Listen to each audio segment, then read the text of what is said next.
आपल्या शरीर क्रिया सुरळीत ठेवण्यासाठी अब्जावधी पेशी सतत कार्यरत असतात आणि त्यांना पोषक द्रव्य पुरवण्याचं काम आपलं हृदय अविरत करत असतं, पहिल्या श्वासापासून शेवटच्या श्वासापर्यंत।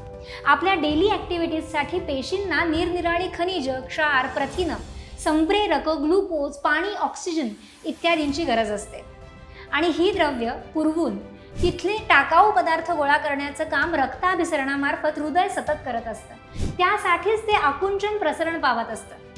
आकुंचन प्रसरण करण्यासाठी मुख्यत्वे कार्यरत असतं ते वायुतत्व आणि वहनासाठी जलतत्व। पण जेव्हा हे वायुतत्व आणि जलतत्व असंतुलित होतं तेव्हा हृदयरोगासारखे त्रास उद्भवतात। आपली चिंता, काळजी, त्याचबरोबर त्रागा, चिडचिड ह्या गोष्टी त्यांना असंतुलित करत असतात। स्वयंपूर्ण उपचारांमार्फत ह्या तत्वांना संतुलित करून हृदयरोगावर आपण मात करू शकतो।